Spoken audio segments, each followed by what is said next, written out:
মানুষের জীবন, বিদেশের জীবন কি মাছ ভাজতে গেছে, কিন্তু মাছ কী হয়ে গেছে গা, মানে ভাঙ্গা গেছে গা, ভালো মতো হয় না, কারণ কড়াইটা ছোটো, একসাথে সবগুলো মাছ দিয়ে দিচ্ছে, এখন জিতবে সব মাছগুলো গুঁড়া গুঁড়া করে ফেলেছে, কিছু করার নেই। আসলে বিদেশের জীবনের এই যে যে সত্যি কথাগুলো কিন্তু ভাই কেউ বলে না। আপনি একটা ফেসবুকের ছবি ছেড়ে দিতেছেন, আর আপনি এখান দিয়ে মানুষ ভাবতেছে, বাংলাদেশের মানুষ, যে আপনি এখানে রাজ্যে বয়ে গেছেন। আসলে আপনি আর আমি যে কামলাগিরি করতেছি কী ভাই, কথা কথা যদি শুনতে খারাপ হয়, এটাই কিন্তু বাস্তব। আপনি যদি দেশে থেকে রিস্কাও চালাইতেন, আপনার বাবা মা পরিবার, খালি আপনি একটু টাকা পয়সা কম কামাইতেন, কি আপনার এই যে শখের বয়সটা যাইতেছে গা, আপনার যৌবন বয়সটা যাইতেছে গা, আপনি পামু, আমরা আর পামু? হ্যাঁ, লাখ টাকা কামাইলো আপনি আর পুরো পৃথিবীর মালিক হয়ে গেলে, আপনি আল্লাহর কাছে করেন, আল্লাহ আমার আরেকটা পৃথিবীর মালিক বানিয়ে দেয়, আমার চাহিদা শেষ হচ্ছে। ভাই বিশ্বাস করেন, এগুলো যদি আমি ইউরোপে না যেতাম, আমি কখনো বুঝতাম না। বিশ্বাস করেন, যে আমরা ভাবি ইউরোপ যে দূরের থেকে কত সুন্দর, আসলে ইউরোপের মতো ভয়ঙ্কর আর পৃথিবীতে নায়িকা।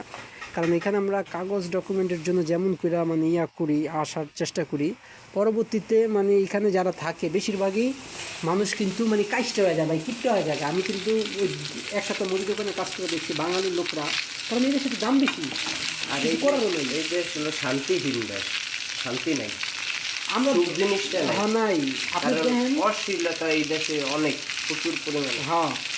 তারপর আবার আরেকটা দিক দিয়ে বিবেচনা করেন, যারা ফ্যামিলি নিয়ে থাকে, আমরা ভাবি ওরে বাবা মারাত্মক কী না কি, আসলে এরা যে কত কষ্ট করে দিন আনে দিন খায়, যারা ফ্যামিলি নিয়ে থাকে এরাই কিন্তু জানে কি রাইট না রং। বাস্তব। আপনি দেখেন, আমরা দেশে থাকতে ভাবি আল্লাহ ইটালিতে থাকি, আমেরিকা থাকে ফ্যামিলি, এমন সেনা বুঝতেছি ভাই, যে বউরে যা কাম করাইতে, পোলাপন যা কাম করাইতে, বা ভালো মতো চললে ফিরলে সেরাই থাকে না, কারণ ওই দেশে যেই সব জিনিসপত্রের দাম। আর এই দেশে আপনারা মানেন? সচরাচর ভাবে যেমন আমরা বাংলাদেশে 20 থেকে 30,000 টাকা মাসিক বেতন পাইলে ও সব 10,000 টাকা আমাদের খাবার খরচ, এভরিথিং 10-15,000 টাকা একজন না, 2-3 জন হিয়াও তা হয়ে যায়। কিন্তু এই দেশে আমরা একা মানুষ কাজ করে 1,000 টাকা পাই, 1,000 টাকা বাড়ি টাকা পাঠাইতে হয়, প্লাস এই দিকের খাবার, নিজের জামা কাপড়, জুতা প্যান্ট শার্ট, এইগুলাতে অনেক টাকা যায় চলে, প্লাস যে কারণে অতভাবে মানে শান্তি মতন জীবন যাপন চালানো যায় না। জানে একদম।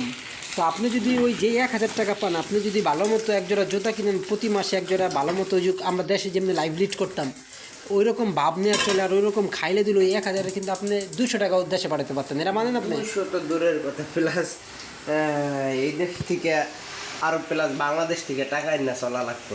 কারণ এই জায়গায় 2 লাখ টাকা কামাইলো, এই টাকাটাও কিন্তু কিপটামি করে চলতে হইতেছে। এই কথাটি কেউ কয় না, এটা আমাকে কই তুইব ভাই।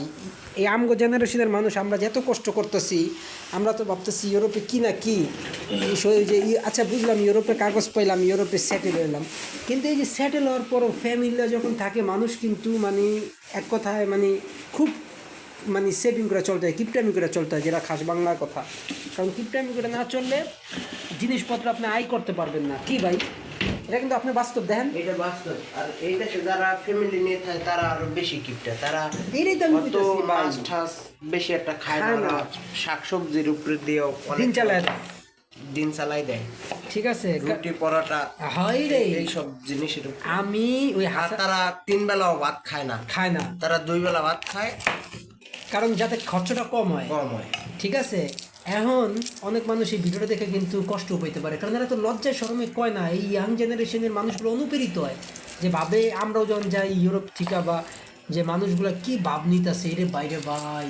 ঠিক আছে, আসলে যে এই ভাবের পিছিয়ে যে কত কষ্ট, কিগুলো লজ্জা শরমে কইতে পারে না মানুষ। এগুলো আমাকে উচিত যে সত্যি কথাগুলো বাংলাদেশের মানুষের, আমার কথা ভালো দিকটাও আমরা প্রচার করি, সবাই করতেছে, কিন্তু এখানে যে অন্ধকার, এই যে মানুষ আইসা রাস্তায় ঘুরে, এই যে আজকে অন্তর দেন আপনি, এই বেড়া আইসি স্পন্সার বিষয়, কিন্তু অথচ ওর কাজ নাই, কথার কথা আপনি দেখেন তো। এমন এমন কত মানুষ আছেন, এমন কত লোক এই যে রাস্তাঘাটে ঘুমাইতেছে, হে কাজ কাম কিচ্ছু পায় না। আমরা তো লিবিয়া দিয়ে আইসি দেখি, আমরা যাই হোক একটা ক্যাম্প থাকার জায়গা পাইছি, হ্যাঁ। আর যারা মানে এই যে যারা স্পন্সার দেওয়া, হ্যাঁ কাজ পায় না, 1 বছর লাগা যায়, বাড়ির থেকে টেকা আনে খায়, ফ্যামিলির মানুষের কয় কিরে ভাই তোরা কি মানে তো সবাই ইউরোপে মুস্তাকিম কামায় টাকা 2 লাখ মাসে, শাহাদাত কামায় 2 লাখ টাকা, তুই তোর লেখা কি লেখা টাকা পাঠাতে হয়? মানে বাড়ির মানুষরা তো যেতই আমরা বলি, বাস্তবতা তো অন্যরকম। বিশেষ কথা হইতেছে সবার রিজিক ভাগ্য এই যে এক থাকে না। এক থাকে না। এই যে হয় এই একটা মজার কথা কইছেন, দারুণ কথা কইছেন, বুঝছেন। তো আজকে এই পর্যন্তই। আপনাদের কাছে আমি প্রায় এই কথাগুলা আমার চ্যানেলে কেন তুলে ধরতেছি জানেন, কারণ এই সত্যি কথাগুলো না কেউ বলে না, এর জন্য আমাদের বাংলাদেশের মানুষ আইসা বলে পড়ে। এই যেমন আমি নিজেও আইরে এই ইউরোপ, এই ফকির নিচুদা মানে আমরা এই লাইভ লিড করার লেগে গাইছি, মানে এই ইউরোপ ভালো, ইউরোপ সুন্দর সব আছে, কিন্তু এই দেশে এই দেশে একমাত্র শুধু এই দেশে থাকার জন্য যেমন ঘোরার জন্য পারফেক্ট, এই দেশগুলো পুরো ঘোরার জন্য পারফেক্ট। এই ব্যতীত এই দেশে কাজ কাম কইরা যে আপনারা ই করবেন, এটা একদম ভুল ধারণা। আগে আসছিল নাই, কারণ মানুষ বেড়ে গেছে গা, অনেক প্রচুর পরিমাণে মানুষ হয়ে গেছে। আপনারা একটা বলি, ধরেন আমি যে কাজটা করতেছি, ওই ধরেন এই একটা বোতল এই জায়গায় কাজ করতেছি, বোতলটা যখন মালিককে আউট করে দিব, ধরেন এমন 10টা বোতল লাইনে দাঁড়িয়ে রয়েছে এই কাজটা করার লেখা। তো ইউরোপের অবস্থাটা এমন হয়ে গেছে, লোক এত বাড়ছে। তো এই কথাগুলো এর জন্য আমি বলতেছি, যারা আমাদের বাংলাদেশে আছেন আপনারা ইউরোপে অনেক দিন ধরে চেষ্টা করতেছেন। হ্যাঁ, আমি অনেক চেষ্টা করছি, তো ভাবছি আইরে আমার হইতেছে না, তার মানে আমার রিজিক খারাপ, ভাগ্য খারাপ না। দেখতেছি যে আল্লাহ যা করছিল ভালো লাগাই করছিল, কত সুখে শান্তিতে আসছিলাম। তা আপনারা যারা আইতে পারতেছেন না, আপনারা নিরাশ হইবেন না, আপনারা দেশে কিছু করবেন। সবাই সুস্থ থাকেন, ভালো থাকেন, আজকে এই পর্যন্তই।